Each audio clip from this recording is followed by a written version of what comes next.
Good tidings, Earthlings. It is League Unlock. We have returned. Eric and Mark here with you guys for another installment of the Global Power Rankings. We're calling it Week 6. We're kind of in line with the LEC and the LCK a little bit. The LPL, the LCS, they're on different wavelengths. Week 6 is the end of the regular season for the LCS, so they can't all be on the same page. I'm not too worried about what number we want to put in this global power rankings. The only thing that I know that should indicate where we are in the season, where we are in the year, this is the power rankings that come after the announcement that MSI is back, baby. And we're looking at these power rankings, and you better believe they're going to be important in a very short few weeks when we head towards our international event to kick off the year. MSI is back. We're happy, and that means that these global power rankings, they hold some immediate importance as far as these teams are concerned, where they stack up around the globe. And it's only going to be easier to do summer global power rankings when we have seen some international competition, which we were denied last year from the midseason invitational. We're going 20-11 today, as we always do. And the first batch of 10 teams, there's always going to be someone, not always, but there is one debut. BLG is the team that is ousted from the top 20. We knew that was eventually coming, but it's Fnatic who goes down a couple of spots. They're staying in that number 20 spot, and if they're 20, SK is 21, just behind them, ready to jump over them.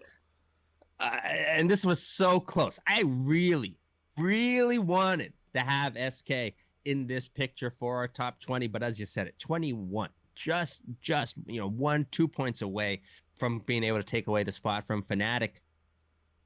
You need an absolutely resounding answer in this weekend heading it up for us to keep your spot in this top 20, let alone climb up. You need to be able to put those performances through, because absolutely you better believe that they are slipping in the standings. And then a team like SK are hungry to take your spot in the top 20.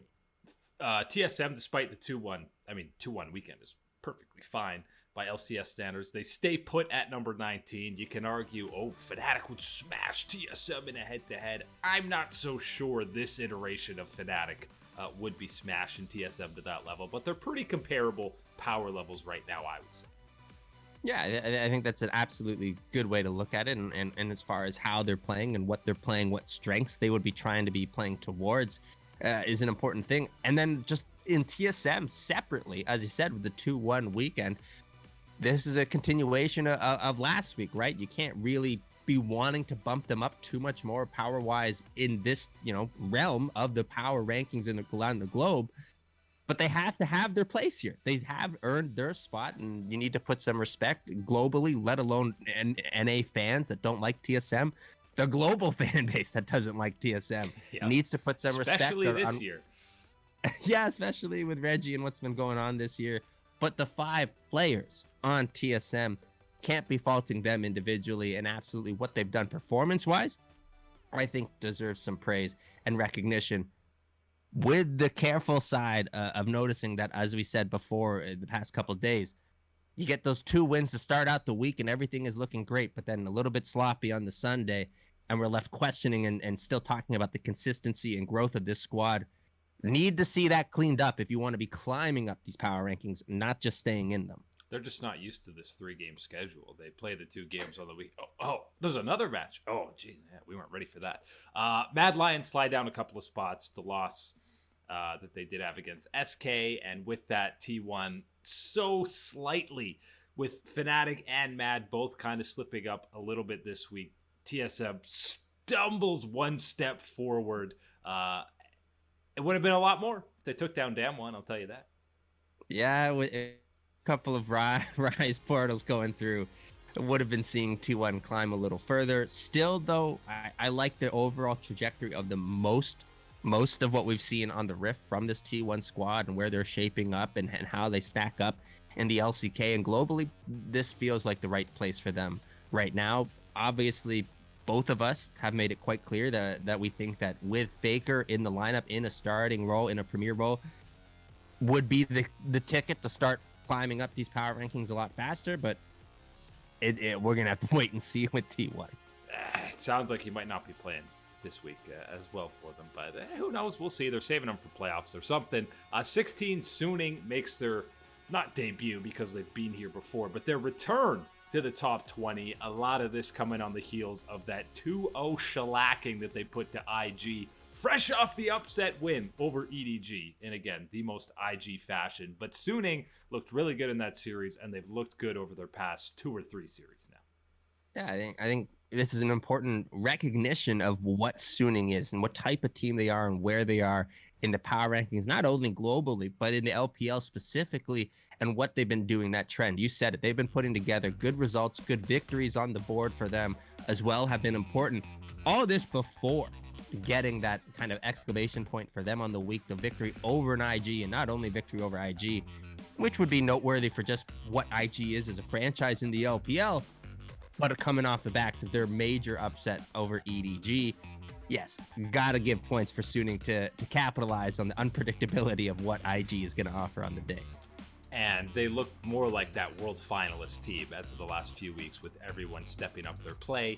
DRX, they moved down. Obviously, it was the big head-to-head against Hanwha. It wasn't enough to make Hanwha actually climb on this list. It was their only series that they played. But, I mean, the top 10 is now incredibly tough competition. And DRX, that first game was so incredibly close that this wasn't a 2-0 stomp. So we're not knocking DRX more than one spot.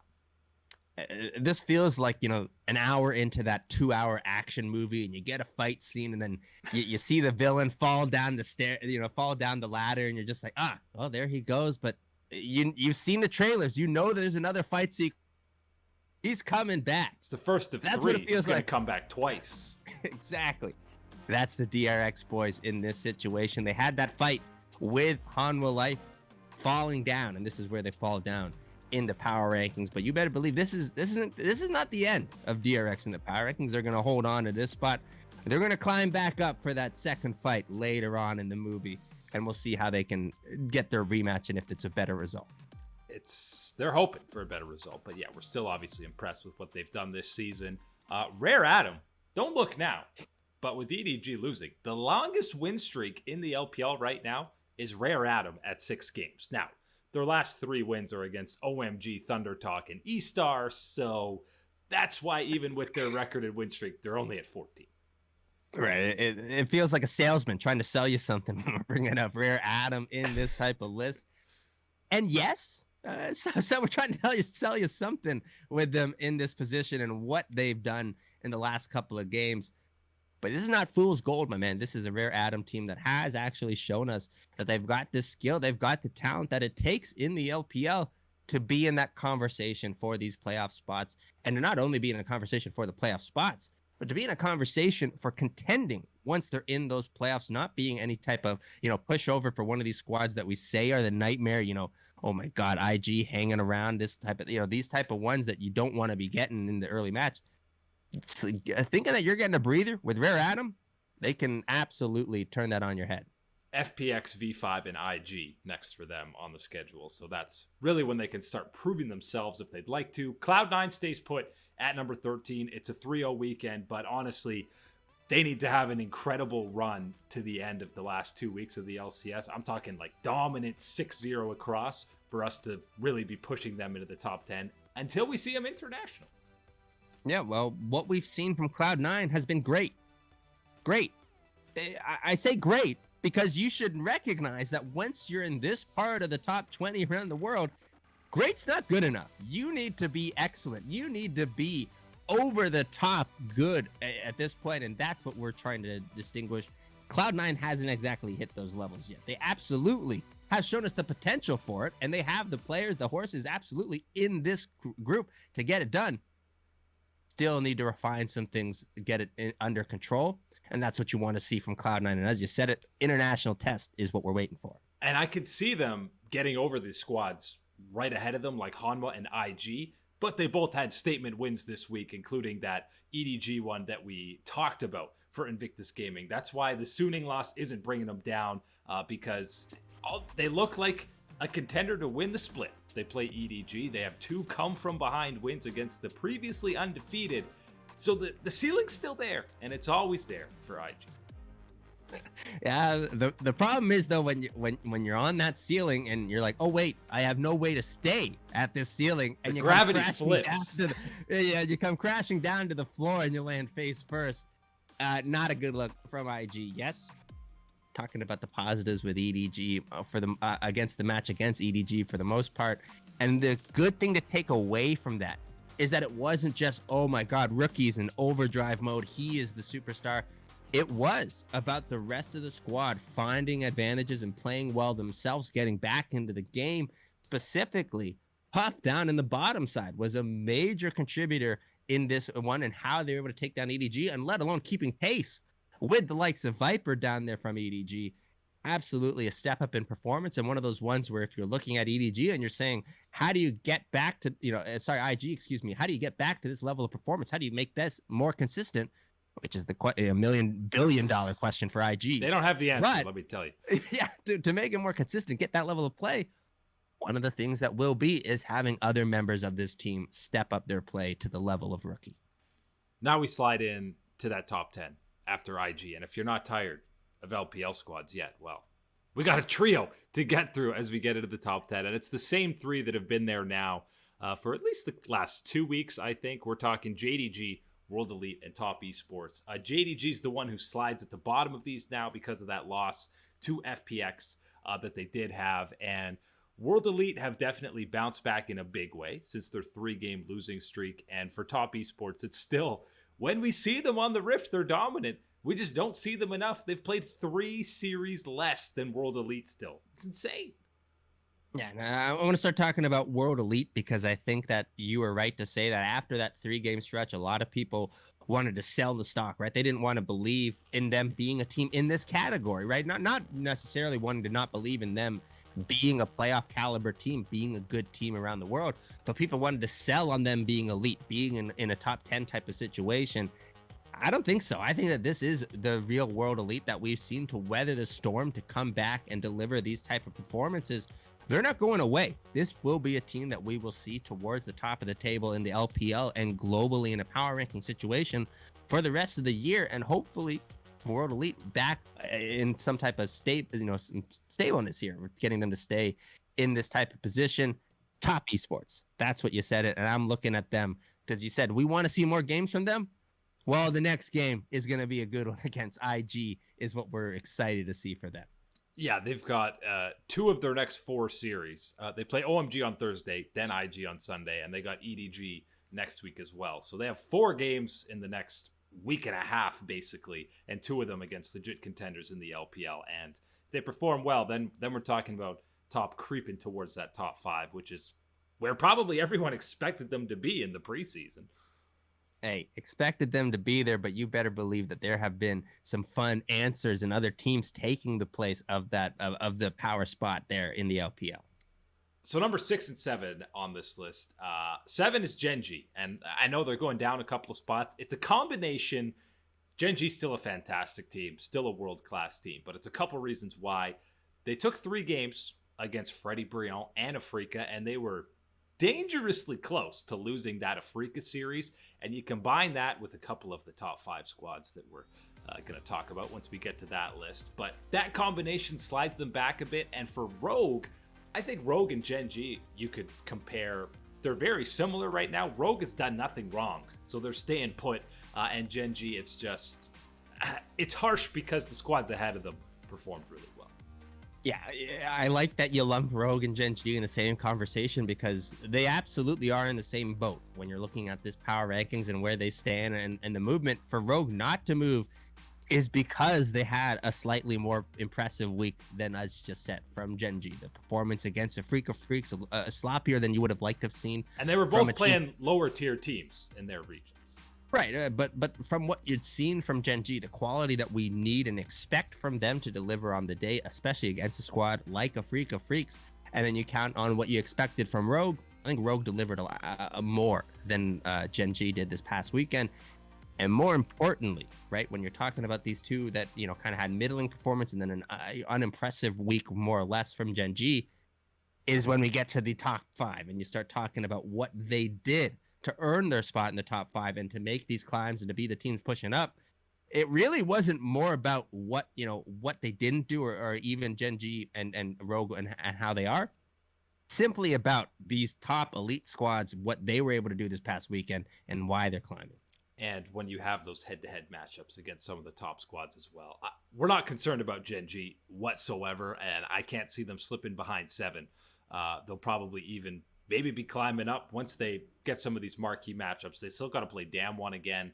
Obviously, if they get a series against them, then they'll be right back into that top 5. But no concerns for Rogue or Gen G right now. They come in at 6 and 7. Now we get to that top 5 where things have been getting a little bit crazy over the last couple of weeks. And you talk, so how did Gen G get bumped from there? Well, FPX comes in at number 5. They slide again, and even with the win against JDG, that stops the panic if you are a fan of FPX. But there's just still the uncertainty of that jungle spot. And obviously RNG, they get the head-to-head win against them in 2-0 fashion, and RNG climbing is the main reason why Gen G is getting booted out. Yeah, for FPX, it feels like they've got a paper cut, right? You got a paper cut in the jungle position, and now we got to stop. We got to stop that bleeding. How are we going to fix it? Let's play doctor. We got to get some Kleenex on it. Let's get the Kleenex paper towel. We stop the bleeding. But we haven't put a Band-Aid on. We haven't cleaned the wound. We haven't put a Band-Aid on. Oh, RNG came in with the lemon. Oh, no. Oh, that's the problem that we're looking at for FPX. Yes, you cleaned up the wound. You got away the blood from it, but it's still open and bleeding, guys. We need to put the Band-Aid on it. Need to get those performances back up. I know a complex situation with Bo and everything that has been going on with Tian as well for this squad, but moving forward, need to find that stability. Need to get back to that elite level of performance. The win against JDG assigns more so towards that, yes, but as we've talked about with the results, not enough. Needs to get to the root of that problem and see a fix moving forward. Yeah, and it was the kind of off-meta picks, the Kled and Nocturne out of Do and B, that saw them get back on track against JDG. But RNG, a team that I feel like, even though they've been ranked so highly, you feel like they still needed to really answer some questions against some of the top teams. And they answered the questions against FPX. You could say whatever you want about them not having Bo in the starting spot. RNG showed up in a huge way. Yeah, this was not about not having Bo in the jungler spot for FPX. This was all about the power and what RNG wanted to do on the Rift and their will, imposing it upon FPX. That's what we saw in this series. RNG, resounding answer for us after we'd been waiting kind of the last week or two, saying, look, we need games. We need the games from RNG. We need the games that matter from RNG as well to see the results. We knew that this was going to be the one to keep an eye on. They pass it with flying colors, and then, of course, climb up the power rankings. Yeah, the 2-0 against Rogue Warriors, we're not going to write home about. 2-0 against FPX is a different story. That gets you in to that number 4 spot. And with FPX having all these question marks around them, that means a squad like G2 reaches the top 3 for the first time. That shellacking, I think I've said shellacking 3 times today, demolishing that they did against Fnatic. They've been looking so good over the last couple of weeks. And I was thinking the other day, if you made a greatest Western team of all time, I think at least 3 of the members would be from this version of G2. Probably 4. You'd be really hard pressed to find some of the legends, I guess. But man, this is the G2 roster, and this past weekend, man, oh man, did they perform to the level and expectations that we all have had for them. When you talked about, Carlos going out to get Reckless, adding in him to this team, and the idea that Reckless said, this is going to be it. This will be the best chance the West has ever had to win something internationally. Excuse me, MSI. Remember that when you're on G2, but buddy, we got to get some credit for that one. But yes, a different level of success is needed. And the way that they played this past weekend lets you believe that that level of success is possible for this G2 roster. And I think it feels like maybe 2 weeks in a row now where you finally said, because the first few weeks it was always, Mickey's kind of inting, Wonder's not really playing at that form. The last 2 weeks, the internet goes out. The internet's going out. Last 2 weeks feel like everyone is playing at the level you've expected them to do. And well, when they play at that level, you're at worst top 2 in every position, basically top 1 in every position. It's crazy to think about what's been going on, and during this whole time, we've had the memes about Yankos not hitting a spear. Well, what happens when Yankos is hitting spears? Well, that's the game against Fnatic, and I tell you what, You can't for the rest miss of the Olaf LEC, keys. yeah, for the rest of the LEC, if Yankos isn't missing those skill shots, it's not a pretty picture on your side of the scoreboard. Yeah, with him and Wonder playing at this level, yeah, G2 looks like an absolute force to be reckoned with. Another squad that you can't wait to see, hopefully, at MSI. If we're making the dream storylines, of course you want Cloud9, you want G2, you want Damwon, you want all the boys there. The top two remains the same this week on the power rankings, and you can talk about EDG lost to IG. Is that enough to slide them out of the top spot? I feel like they've had enough of a dominant split that one loss, and to be honest, they had leads in both of those games. You can weigh that negatively or positively, but I am not concerned whatsoever for EDG. They bounced back immediately in the next series. Yes, it was against a lower tier LPL team, but EDG, one series lost. I'm not taking them out yet. No way, my man. You are not taking them out of that top spot. They've earned this spot. They've been waiting, right, for the opportunity for that to open up for them to be in that spot. And even that loss to IG in the way that it happened, you can't be taken away from them, because talking about the way that they performed in that loss wouldn't be taking away too much from them. And then again, as we've said, what they've built up this entirety of this year, the results, the positive things, you can't be knocking them from the spot just to one loss to a squad like IG that still is in our top 20 power rankings list. Damwon, yes, just waiting there for another slip up, because if there's just one, the slightest of slip ups, and Damwon keeps the form that they have now, you're going to be looking at Damwon returning as the top team in the power rankings. Yeah, they're sharks in the water, waiting for anything to happen. Five of them, all five members, Ghost included, my man. They are all sharks. I mean, unfortunately for Damwon, they only play Afrika this week, so even a 2-0 against Afrika. Even some canned Afrika Freaks tuna is going to be fine for these sharks. But EDG RNG on Saturday is the match of the week in the LPL for sure. Going to have huge implications on the power rankings, and I am very excited for that one. Oh, man, it is going to be a banger. You know that it will not disappoint. This is a rivalry that's like years and years old, by the way, guys. Come on. Yeah, basically midweek matchups for the LPL. You know that they're going to be an absolute banger to get through. Can't wait for this one. Yeah, and maybe RNG. How high do they climb if they take down EDG? There's probably going to be a serious climb for them, but it's no question that the top five, even with FPX taking a bit of a step back, it's still incredibly stacked. It's 3 LPL teams that you're talking about. Throw in G2 and Damwon, and it seems like the top of most regions are pretty locked in. Damwon, G2, I know it's close with Rogue, and Cloud9, which is a theme we've seen in 2020 as well. It's exciting, my man, because it is those elite LPL squads, and then you're adding in, I don't know how to put this, because it's either you're adding in EU Damwon or you're adding in a Korean G2 in Damwon to this equation. It's just the way that they play, the attitudes that they bring to the Rift. All of it is a fun trip, and I know that this top, when you're talking about this top 5, this is the level of excitement that you're going to be bringing towards MSI, because it is too good to be true. Can't wait for MSI in Iceland. But that's it today for League Unlock. Eric and Mark here with you guys. Thanks for watching. We'll catch you on the Flippity Flip.